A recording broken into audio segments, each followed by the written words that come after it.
Second. Okay. So we said we were going to talk. Live. Yeah, now it's live. Now it's the real deal. Okay. So we said we were going to talk about outreach today, or Kirov. So I kind of wanted to open up the discussion by asking how people felt about Kirov or outreach. I know that there are a lot of mixed views. Some people are really into outreach or Kirov, whatever. Other people think it's not such a great thing. So I kind of wanted to hear like people's thoughts.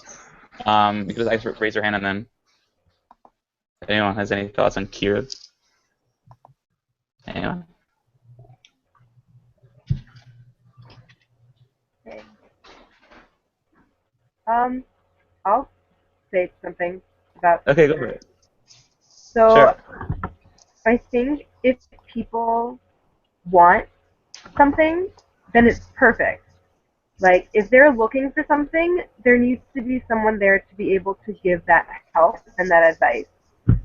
But going up to, like, random people and being like, you want to be more Jewish, don't you? And then, like, doing that, I just don't think that's, like, as acceptable. Okay.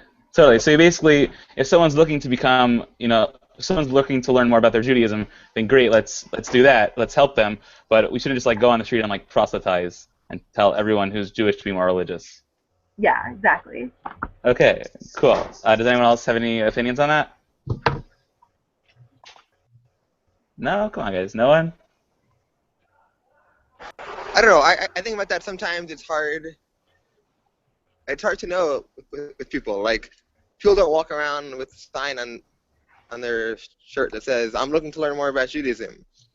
So sometimes it's I don't know. Sometimes it's hard to find those people without being a little bit sort of like proactive or like putting yourself out there a little bit. Right. Yeah. So Gertie, like, what would you say to that? The people that, like, how do you go about finding the people who want to learn more about Judaism when they may be intimidated to show up to you and like find you to learn more? So, I mean, I know in my own personal experience, like, I'm pretty out and open about this is who I am, this is what I do, like, I don't know if you ever need anything, like, you can always come to me. And some people do, and some people don't. But I feel like if you're looking for something, you tend to be looking. And you might be more tentative, but, like, you might try going to a Chabad once, or like, you might try going to Hillel, I don't know, like, we feel uncomfortable, and it's just kind of watching those people and being aware of who's around, and then putting yourself out there as a person who's willing to help out. Okay, I hear that, and so you're saying like as long as you're kind of out there and make yourself known as a Jewish leader on campus, if you will, then people will kind of know to come to you if they have questions. Is that what you're saying? Yeah, and then you also have to be like that person that people are willing to go to. Right. You No. can't just be right. You can't be like scaring people away. Yeah. Okay, great. So maybe also let's kind of lay out the different avenues that and the different organizations that deal with Kirov on campuses.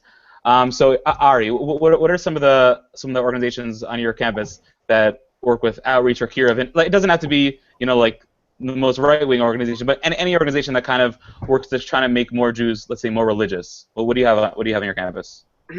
I guess Chabad is like the only thing that does that. Okay. Or I don't really like to talk about like the various organizations. It kind of makes me upset that there's not just one. Right.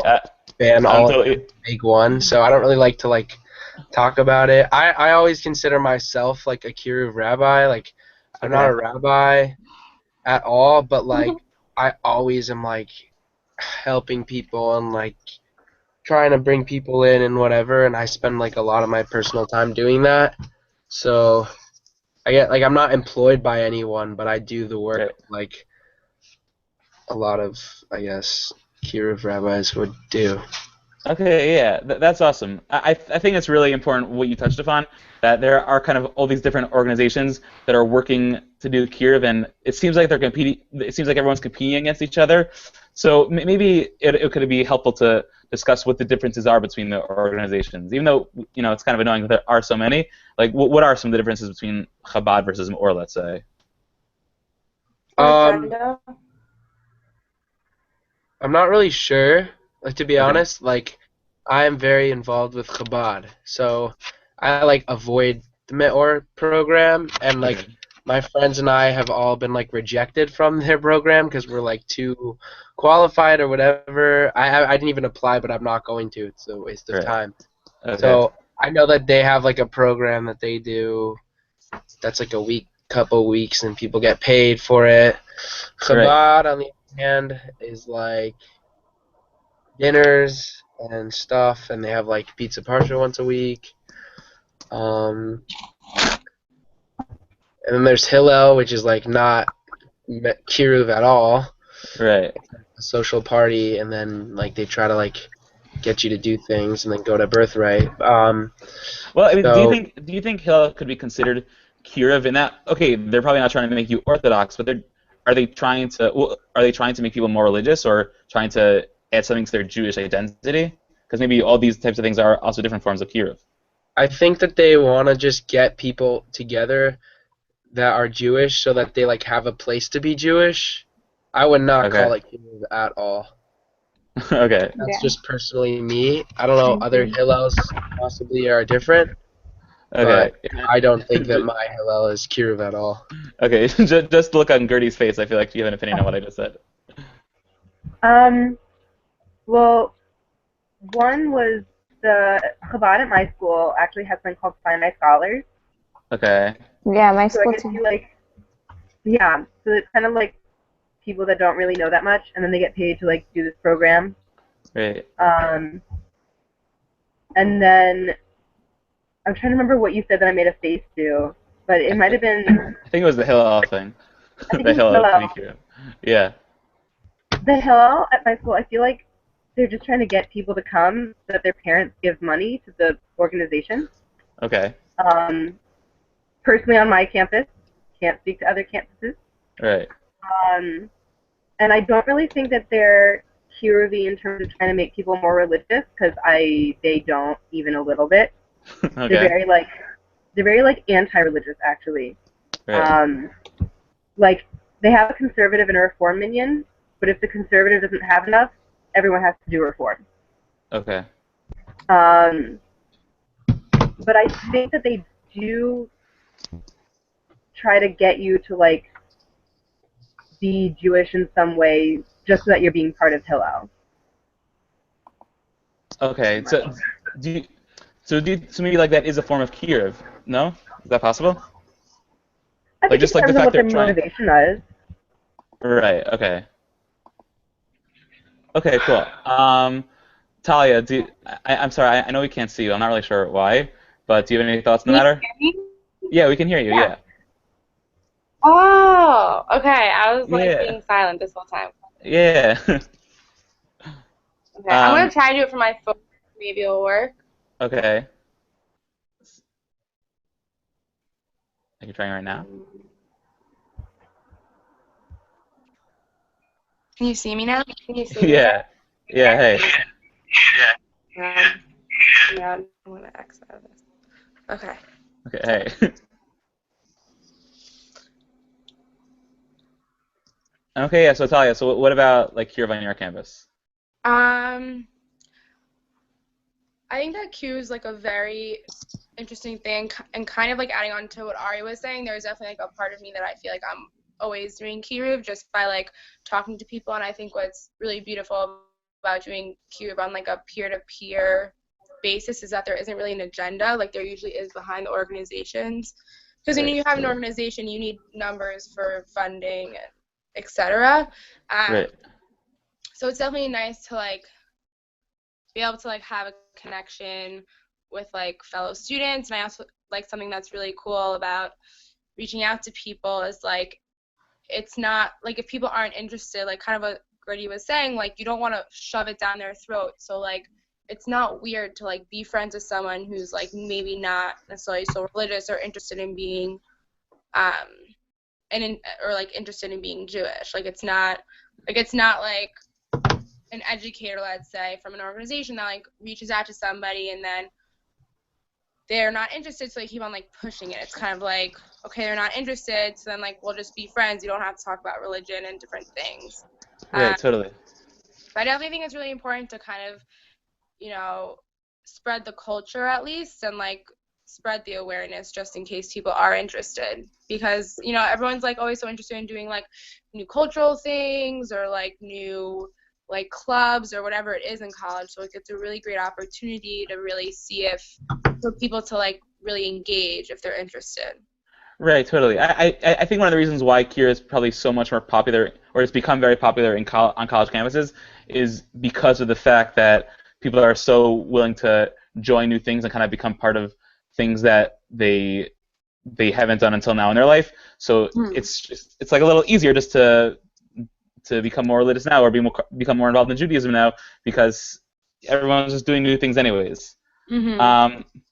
But so I think it could be helpful though if we could define the differences between all these different organizations. So okay, the two main organizations on all the campuses are Aish/Maor. Like any right-wing Kiev organization generally falls under the same category. Like they all offer Maimonides or things like that level 1 Maimonides to learn the basics of Judaism, and maybe level 2 even to learn a little bit more. So that's like all those different could people hear me? People hear me? Yeah. Okay. Yeah, I'm gonna keep going. So yeah, there are all these different organizations. There are all these different organizations that kind of fall under this umbrella of more right-wing Kiev. So their ultimate goal, according to like what I think Ari, Gertie, and Talia were all saying, it is kind of like a numbers game for them. That ultimately, I don't want to say they don't care about Jews that aren't religious, because obviously I think they do. But ultimately, what seems like their main goal is that they want their students to be Orthodox, and then that's kind of the numbers they go by. So their funders are asking them not how many Jews did you bring to a Shabbat dinner, this past semester, but they're asking how many Jews did you make religious or Orthodox. And so that's kind of, I think, why a lot of people get turned off by that, because it's more, in your face. This is what we want to do with you, and if not that, then we don't not like you, but we're not going to keep you on board for that much longer. I think that's what people kind of an impression they get. So that's why a lot of people I think get turned off by that model. And then of course there's the Chabad model, which everyone's familiar with, and everyone kind of sees that it is different, but it's not. But people aren't necessarily sure why it's different. So usually when you have Chabad. Right. So Talia, like what happens in Chabad and Drexel, like on a Friday or Shabbat? On a Shabbat? Yeah. You mean like what type of people come, or like what do you mean? Like the kinds of programming that they offer over Shabbat and the types of people that come. So they offer like a classic Friday night meal, Right. and then like throughout the week they have like a few learning programs. They also have Sinai Scholars. Like Gertie was talking about that a bit also. So I'm saying they definitely, but unfortunately, like on our campus, the couple I think turns people off a lot because they are very, very pushy on our campus. Interesting. Okay. And they're very, very like I've gone to other Chabad couples that have been like not as heavy on the Rebbe as the Chabad couple at Drexel. So that's okay. also that also turns a lot of people off, which is very unfortunate. But the people who go to Chabad are like a mix of like the Orthodox students, because our Orthodox community is not like the biggest yet, so there isn't really such a presence at Hillel. So most of the Orthodox students go to Chabad, and also it's like a mix of like the classic Chabad students who like aren't so observant and come from like random backgrounds. Right. Okay. So on a Friday night, how many students come to the Chabad? I'd say Chabad usually gets around like from anywhere from like 30 to 55, and Hillel usually gets somewhere between like 50 to 80. Okay. Cool. And so there's a Maor in Penn, right? Well, there's actually more at Drexel. I actually did Oh, Maimonides, which was a very interesting experience. wait, is Maor and Drexel the same thing as Maor and Penn? No, they're separate. Oh, okay, interesting. Wait, so the Maor in Drexel, do they run Friday night stuff also? So they don't. They're off campus. Okay. But they actually just started doing lunch and learns every week. I mean, like every day, like from Monday to Thursday now, Okay. which I think have been pretty successful. They've been bringing like probably 5 to 10 kids per lunch and learn. Okay, interesting.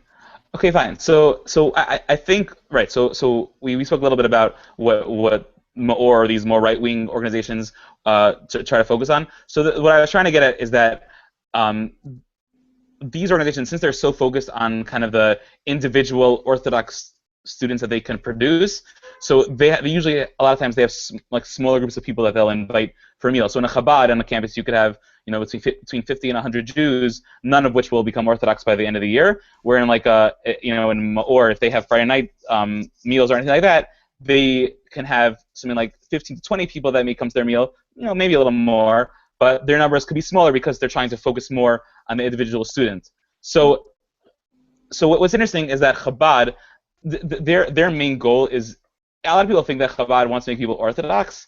Really, the Chabad theology is all about getting people to fulfill more commandments, just to do more mitzvos, and the Rebbe thing kind of is like an extra nice thing that they believe in. And so their ultimate goal is that as long as you're doing more mitzvos, then you're kind of like good in their book. And obviously, the best thing, the way to do the most mitzvos is to be Orthodox in their opinion. So and Lubavitch, well, really in their opinion. So if you're Lubavitch and they can make you into a Lubavitch person, then you're like perfect. But even if not, even if you're just coming to a Shabbat dinner, that's still beneficial for them. So they're not as so Talia, like you were saying, they may be like a little bit more like down your throat like by you, but a lot of Chabads aren't necessarily always like that, because that their ultimate goal is that you don't necessarily need to become religious or to become Orthodox, because you can still do a lot of mitzvahs without doing that. Like Gertie, can you talk a little bit about the Chabad in your campus, like what your couple is like? Yeah. So I've had a lot of interactions with people on my campus because, I don't know, Orthodox class had to be. They're young, they're very sweet. It's like ish about the Rebbe, and I feel like he features him in all of the like Saturday words of Torah, or sorry, Friday night like Torah words. But I usually tune it out. Okay. So we've got a little bit of that, but like it's not only they invite everyone. They're not like, oh, we only want you. But if they can find certain people who are more willing to like go the more like love the route, like they're so happy. Like I met a couple of these guys who like they really got going, and so they'll take them to Mayanot and like send them to yeshiva there and all this stuff. I don't know, like they get really excited about that, but they're not pushing that on everyone, and they do Okay. they do classes and stuff like that. Okay, cool. Great. So fine. So we kind of like, now we got those two things out of the way. So we got Chabad out of the way. We got like all of the right-wing organization, all those things out of the way. So what other kind of kiruv is there on campus? So I think like what Ari was saying is that there's this kind of, and I think Talia and Gertie were also touching upon it, this type of peer-to-peer outreach, which isn't like we're gonna proselytize you. It's just that we're gonna be your friends, and just because like we like other Jews, and if you want to learn more about Judaism, then great. Then you could turn to me. That's kind of where Heart to Heart usually fits in on campuses. That when we have student leaders running meals and things like that, it has nothing to do with. We have no ultimate goal of making them Orthodox or anything like that. Our ultimate goal is that we know that you're not so involved in the Jewish community, and if you if you want to be more involved, we're kind of here for you to be involved in any way that you want to be. So we're going to start by inviting you to a Shabbat dinner, let's say. And then from there, now you can maybe feel more comfortable joining me in Hillel on Friday night. And then from there, you can kind of just make out your own path. Yeah. So do people like that more? Like which organization out of those three, Aish, Chabad, and Heart to Heart, do people kind of all like Heart to Heart more? Is that the consensus of the group, or I'm not trying to do PR here, but ultimately, like, where do people feel most comfortable with out of those three methods? At least for me, I know that maybe it's just because like I'm biased and Heart to Heart, I guess on campus is kind of me. Yeah.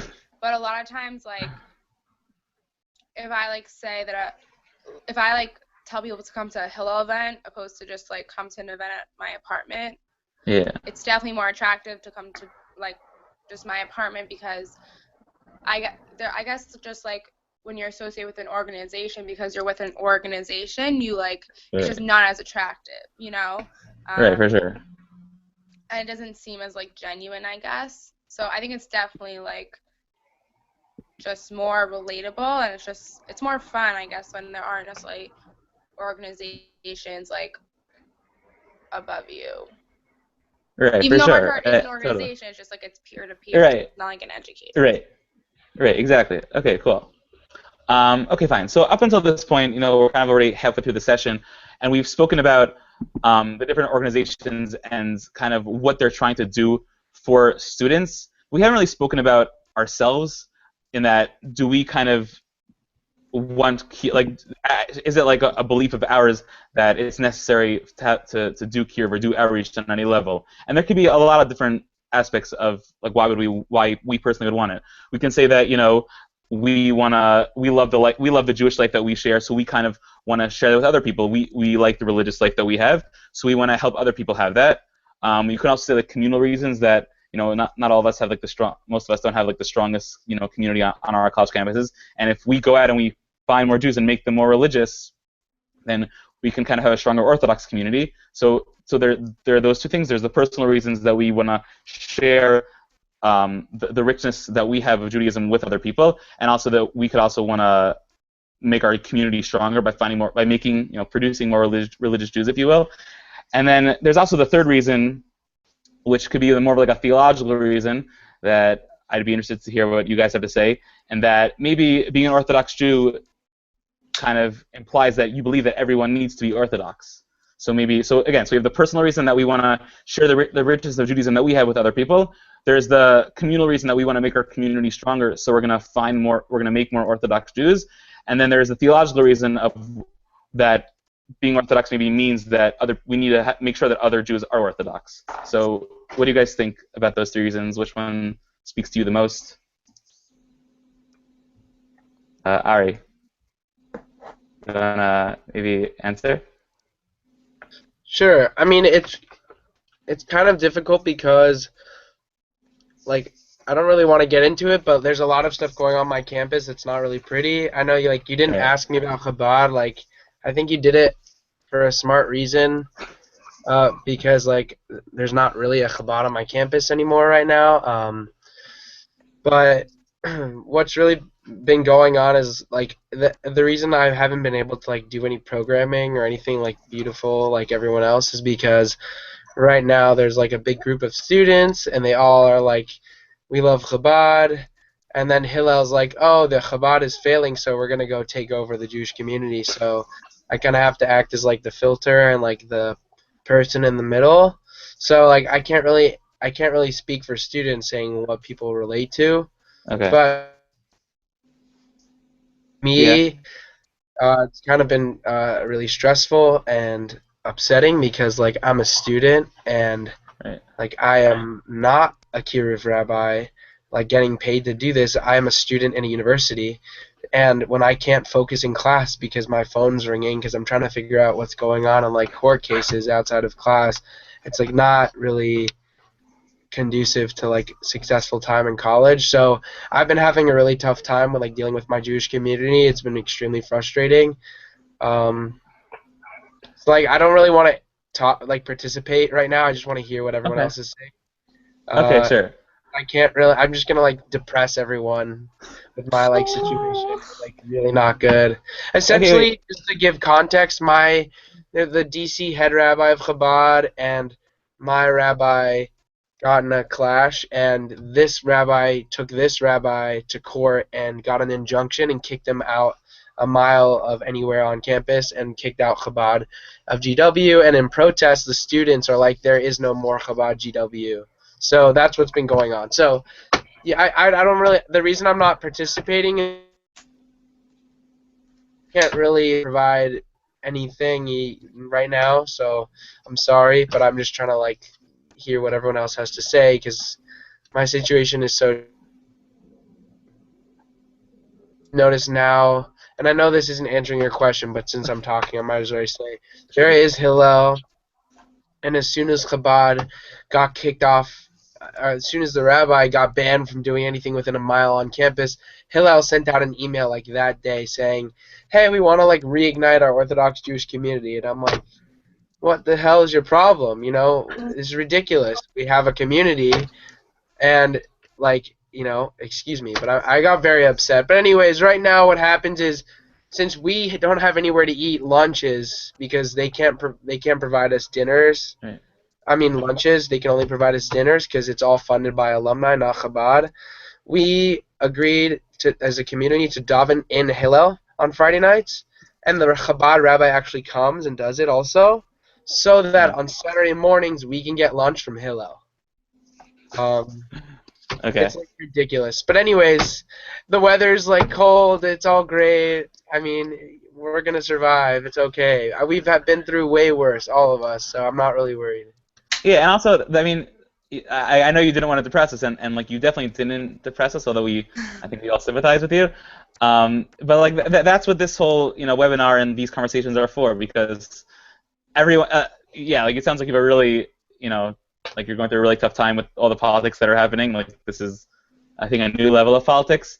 But for sure, this is what we're all here for. So okay, like you don't have to participate that much if you don't want. But yeah, like you definitely can feel free to reach out to all of us individually and as a group to talk more about these issues. I mean, I love participating. I just don't know like all this stuff about like everything's so great. Is like it's not right where I am, so I can't really like Right. do programming like that. But I'd love to hear about Right. everyone else's. Okay, okay, for sure. So Gertie, how about you? Why is outreach for Curiv important to you personally, if it is? So, in terms of this, like, I'll kind of address each one. Like, in terms of theological things, I don't believe that everyone should be Orthodox. Like, ideally, like, it would be great that everyone should follow Torah law, but you have to choose that on your own, and it has to mean something to you. So you can't just take, like, random Jew off the street and be like, okay, now you're going to keep all these things. You'll be like, why? You have to find meaning in it yourself. So I think part of doing Curiv is more about, for me, like, I find beauty in my orthodoxy, and I love it. And showing other people, hey, it's not weird. Like, it's not ridiculous to, like, not eat pork. It's not ridiculous to, like, not do things on Sabbath. Like, there's actually a reason, and I like it, and so there's a reason why we do it, and, like, maybe you'll just accept that it's not super strange. Because a lot of people that I know, like, just it blows their mind that anyone would want to do this. And it's really teaching them, okay, it's not that weird to want to do it. There's something there. You don't have to follow it. Just know that it's a thing. And that's kind of why it's important to me, is just, like, spreading understanding of orthodoxy to people who really have no experience with it. Okay, cool. Amanda, what about you? Like why it's important to me? Yeah. Um, If I it don't is. know. Because not. No, it's really important. I mean, I think that a lot of people are so far removed from their own communities that, or, they didn't grow up with so much, or in college they're searching for, I mean, I think everyone's kind of searching for things in college, whether it's like a group to belong to or a career or how to live their lives. I feel like it's a very selfish time, so I think, I don't know, looking how society is right now, I think it's like a nice thing for Jews to come together to, be Kiddush Hashem and kind of bring some sanity back to a kind of crazy college campus. And also that they have like a home away from home, I think it's really important. And I don't know, to fulfill their purpose, I think it's nice for them. Okay, cool. So you think like the personal and the kind of like a mix of the personal and communal reasons that it's both good for them, but also really nice for the community as a whole to have more people involved. Yeah, exactly. And like more so also like people who are on the same page and like who understand what's going on. Because like on my campus there could be like 300 kids that come to Chabad, but they would have no idea what it even means to be Orthodox. Like I feel like there's a whole kind of not like ignorance, but they have no idea like what's going on. It's kind of just like to them it's maybe like a Friday night kind of party mode, and it's not really taking seriously like what Judaism actually means to their lives and what it means to even be Jewish. Okay, cool. Awesome. Talia, how about you? I guess it's like it's also kind of like a mix of what you were saying. To me, I agree with Gertie. Like, I don't necessarily feel that everyone has to be Orthodox at all. I actually think I wasn't like so interested in doing Kiruv or outreach, or maybe I just didn't realize it until I actually took Maimonides, and I was also like in Chabad and just like always kind of around Kiruv, and I kind of realized that when when people go to a Chabad dinner or they take Maimonides, I felt that Judaism was kind of presented as like this is Judaism, and like it's kind of like I feel like a lot of times in Kiruv organizations try to simplify what Judaism is, and I actually think it like a lot of times takes away from the beauty and the richness of it. So like a lot of times like I've encountered even a lot of students would be like, oh, but like you're Orthodox, so like it was kind of like they would judge me because I'm Orthodox. I'm like, listen, like Judaism is such an old religion, like so many people observe it different ways. Like I'm not gonna like preach to you, trust me. And like they would ask me like why keep Shabbat and like what does it mean to me, like all these different things. And like okay, I would tell them, but I would never do it in a way that it was suggesting that they should do it, like ever. And I try to explain to them that there are so many different like ways that people observe and like how old the religion is. And I think why it's so important to do it in college is because people really just have the time to like just be involved in so many different things, and they really have the energy and initiation that I feel like people don't have like throughout the rest of their lives. I feel like college is like this one phase of life that people just have so much energy, and like I obviously am not like Ari, I feel so bad for you. I am so sorry with whatever's going on at GW. I like we spoke about this in a different webinar. Like I bump into politics like on the daily all the time. I literally try to have like group therapy sessions with like the director of Hillel and the Chabad couple. It's like near impossible. And if you ever want to vent about political issues, like I'm your girl. Thank you. You're welcome. Don't feel sorry for me though. I'm good. I'm good. I don't want to get sympathy. I'm totally good. Thank you. No, I'm just saying like it's. No, like, we understand each like other. We understand each other. Yeah, exactly. Like I'm not like pitying you. I'm just telling you like I understand the frustration. Got it. Not Got to it. that extreme. Like I'm not in court, but I understand. Thank you. Yeah. But it's kind of like the like being around these Cube organization that kind of makes me want to almost be like a add-on to Cube to kind of just like show people that it's not just like a Maimonides group session. It's just a lot of times I feel like people simplify Judaism and take away the richness of like the lifestyle, and I think that like kind of making people aware that it's not just like a Chabad house or a Hillel house or whatever, that it's more than just that. I think that that's like what's really important to me. Okay, that was a really long answer. I apologize. No, but if I can maybe sum it up and tell me if I'm missing something, that ultimately, there are a lot of people that are kind of trying to sell Judaism out there, and there are a lot of people who are, maybe not selling it properly, and or maybe selling it in a different way than how you see it. And so you think that the way you live your life is a really special way, and that other people kind of like judge that improperly, and that the goal of Kirov is kind of to help people. The goal of Kirov from your perspective is kind of to help people see how the life that they can live can be I guess rich with Judaism also, and not some kind of crazy weird thing that they talk about in Maimonides.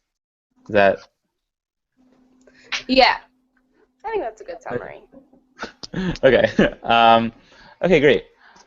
So we're getting closer to the end. So there was a few more things that I wanted to talk about. So it's really interesting from a Torah perspective to discuss like if there is a commandment to do kiruv or if there's an obligation in any sense to do kiruv. So the truth is that there are a few different sources that people bring up as possible places that the Torah tells us to do these kinds of things, to be involved in this kind of stuff. And so I think the two biggest ones are, from the pasuk of Ve'ahavta l'reacha kamocha, that you should love your neighbor, you should love your neighbor. And the other one is from Tochacha, that we have an obligation to rebuke other people if they're doing something wrong. So I think most people's hearts tell them that one of them seems like it has probably the more correct answer. But which Torah reason resonates for people the most? Is it that like you should love someone and therefore you should kind of like show them this form of Judaism, or is it that you should tell people they're doing something wrong and yeah, do it like that? I'm only gonna ask. I think it's a mixture Yeah. of both. Okay. Because like regardless of what anyone says, you're correcting people, like, or you're like showing them like something new. Like the whole definition of kiruv by definition is like making people more religious. So like essentially you're showing them either what they were doing wrong or what they weren't doing, and like showing them a new thing, and hopefully they'll like it. That's like the whole objective. But Yeah. you're doing that because you feel for the person, or you really like the person, or they asked you to show them, or that's how I see it. Okay, cool. I like that. And I Like think it's really yeah. important that, and I like commend all of you guys on this call for what you do, because I know how difficult it is. I like walk around and like people think that they like are reporting to me. Like, I'm sorry that I wasn't in attendance of Shabbat last night. It's like I'm not taking attendance on like what you're doing. Like, it would be great if you could come, but like, And then there's some people that are like, yeah, I tried it and I'm like not going again. Or there's like people that are like, oh, this is great. And then you have to keep track of everyone, and it's like blah blah blah. But everyone here on this call like does it all the time, so it's great to be in the presence of people that do it. Okay, awesome. How about you, Amanda? Which reason from the Torah resonates with you more, like the rebuke or the loving your neighbor or your friend? I'm having actually like a big, like internal conflict about it because, I don't know, I think it's more love your neighbor like yourself, because these other movements of Judaism, or just how in your face like the secular world is right now, is kind of like a little bit hard to combat, and I think that it has to become like more just initiating, obviously 100%, by loving your neighbor as yourself, and just accepting them for who they are, because with Kiruv especially, you need a lot of tolerance, a lot of sensitivity, and like maybe in this day and age, whatever they're doing is, they could be like such a Kiddush Hashem, or they could be doing something that you don't know where their starting point is either, so you really don't know, first of all. So I think you need to be really sensitive about that. And if you continue to show them like in positive ways how you practice your Judaism, and you continue to do it, so out of ahava, then maybe they will want to incorporate it more, ask more questions. But I think that rebuking someone really lowers their self-esteem, makes it something negative. Like, even in like my own observance, like when someone told, like, there's ways to say, some people just can say like you're doing that wrong, and like I think I was really offended when people tell me that. I mean, it just kind of depends. But you have to also, when you're doing something, you can like give someone subtle hints without telling them they're doing it wrong. Right. Okay, cool. Yeah. Awesome. Talia or Gertie, do either one of you want to add something? Or not yet? I was saying I also agree with Amanda. I think it's definitely about like, just really, it's like treating your neighbor how you want to treat yourself, and also I think just to like add to it, I think it's also just like from a community standpoint, just because of like being in the 21st century, just where the Jewish community is now, I think that just making the community stronger is like a very important reason, even though that might not be in the Torah. Okay, cool. Gertie, did you want to say something? The only thing is, I was reminded, isn't there like another mitzvah that, like if it's Shabbos and someone's doing something wrong, you shouldn't tell them until like after they're doing it. Right. You Okay. should abuse them like while they're doing it. Okay. So there is an idea that I mean, this may be a bit of a tangent, but just to address what you just said. So there is an idea that you're not really supposed to rebuke someone if they're not going to listen to you. So that that could like take care of a lot of this conflict between the two reasons of tochacha versus ahava, and that like since the average person who isn't fully observant or doesn't even keep one thing, if they've been living their whole life doing something one way, and you go over to them and tell them you can't do this, the odds are they're probably, if you just go over in like one shot and tell them, they're probably not going to listen to you. So you're probably going to just do more harm than good. But yeah, I think that's what you're talking about, right? Yeah. Okay, cool. Okay, so for the last remaining minutes, I kind of wanted to discuss. Right, we discussed. Let's just sum up what we spoke about. We spoke about the different organizations and a lot of politics in all these organizations, unfortunately, and that there's each nation, although Aish or organizations like Chabad, they seem to have a lot of similarities. They also do have subtle differences that may not be as obvious if you're an onlooker and not someone who's like really part of it. And then we also discussed how there are organizations like Heart to Heart. Well, I mean, there aren't that many organizations like Heart to Heart, but that even without an organization, this idea of peer outreach and reaching out to friends, we discussed that form of outreach. And then we also spoke about how there are different perspectives of why we want to do kiruv for ourselves, is either it's for our community or personally. Most of us didn't like the idea of that everyone should be Orthodox. And then the last thing we discussed was just about the reasons from the Torah, which I think more people were leaning towards liking the Ahava reason, and then it's kind of the Tocha maybe a little bit, but mainly that we should reach out to our friends to help them become more involved in Judaism, just out of a place of love and just out of a place of wanting to support our fellow Jew, and if they want to learn more about their Judaism, that we should be there. We should be there for them.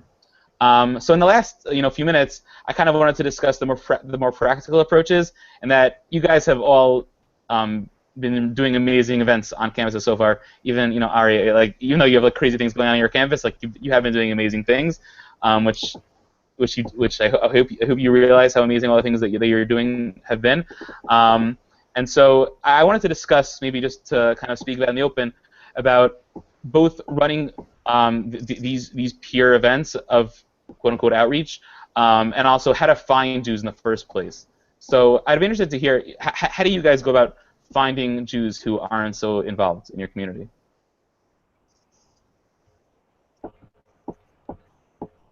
Gertie, how about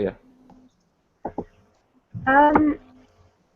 So sometimes there are people that I was like friendly with from freshman year, like random places that I randomly meet them. Mm. And then they just don't show up to anything. And so I can like pull on, oh well, I know you from this other thing, try to pull them in for stuff. But they typically like don't really go. Okay.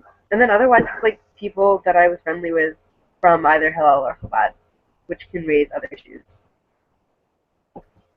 They're like involved in other stuff. Okay, Talia, how about you? How do you find Jews who aren't so involved?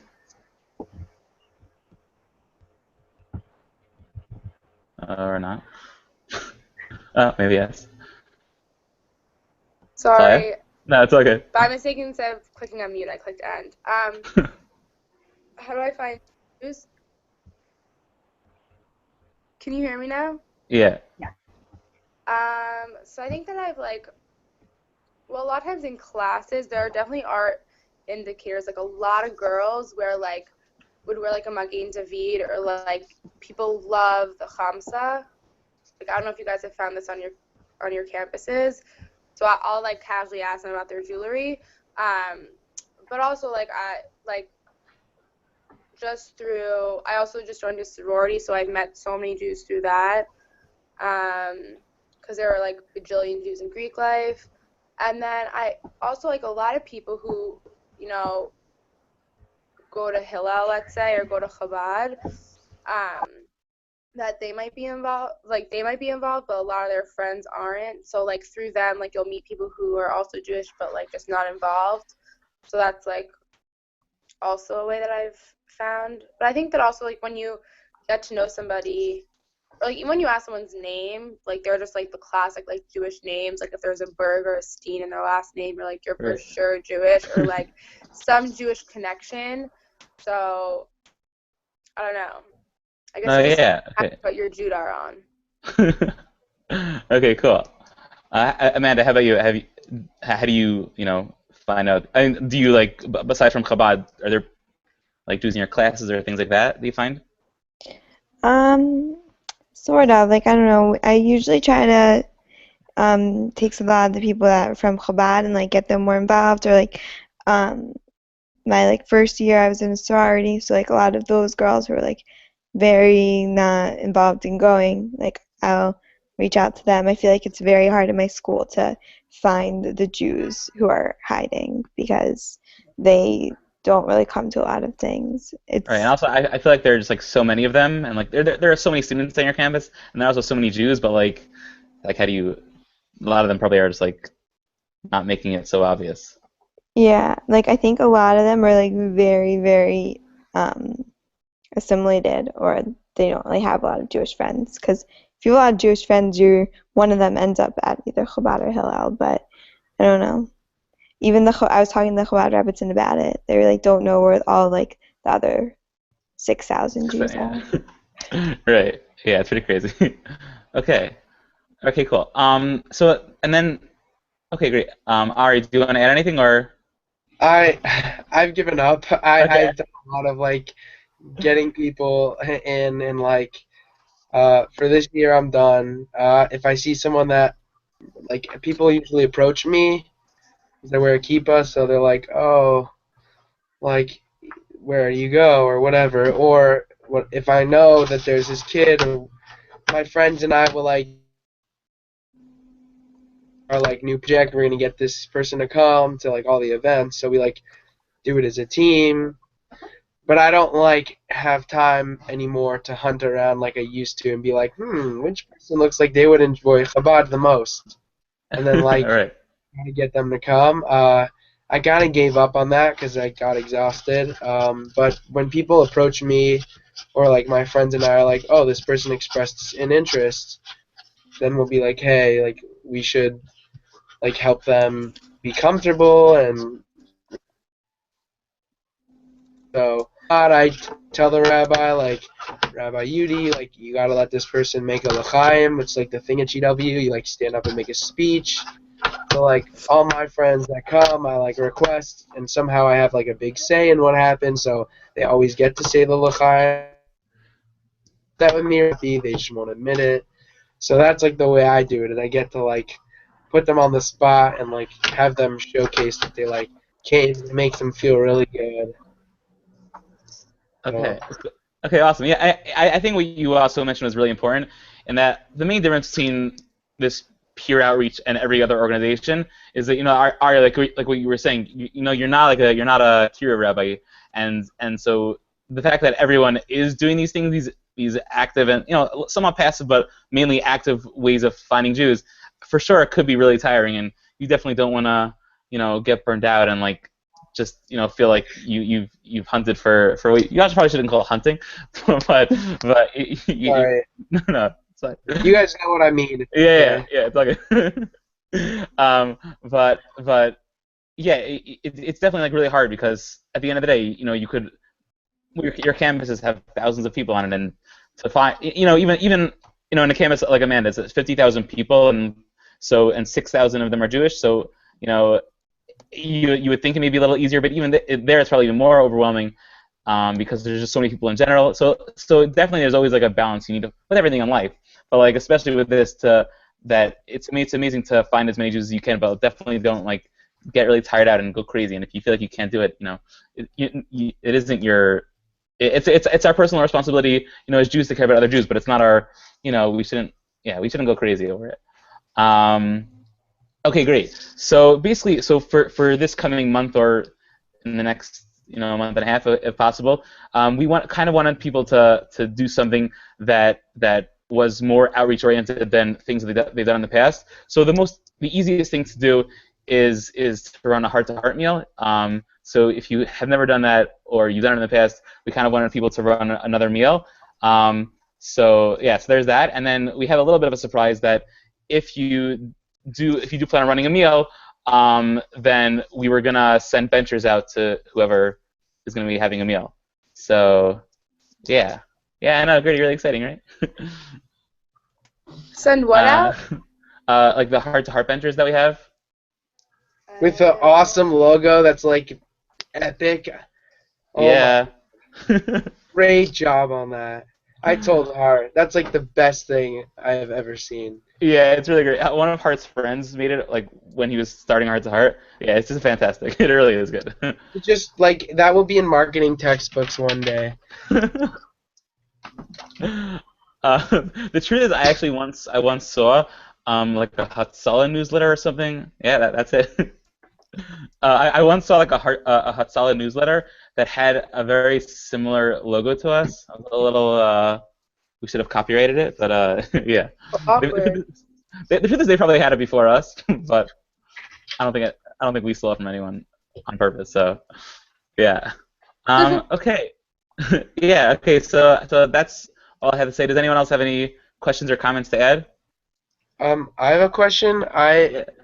What are we supposed to have received? Because I thought I saw like a letter from the Orthodox Union from like this group, and I like lost it among the shuffle. Like, what have we received? I know like Alyssa asked us for like our social security number. So like, have we received a check already? Are we receiving stuff? Like, what should we have received?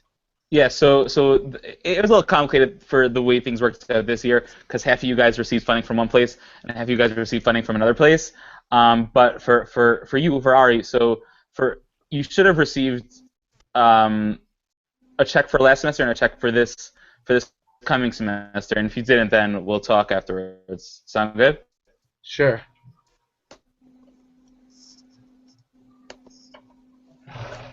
Okay, great. Anything to say or questions? Okay, guys, you should know that this coming Shabbat we have a Shabbaton in Drexel, and it's going to be awesome. Woo! So, if anyone else wants a Shabbaton on their campus, which a lot of you also have Shabbatons coming up soon, yeah, so it's going to be great. Yeah, okay, guys, thanks so much, and guys, it's going to be an amazing semester, right? Who's excited for the best semester ever? Woo! Yeah. Yeah. Okay, great. Thanks, guys. Have a good night. Bye. Bye.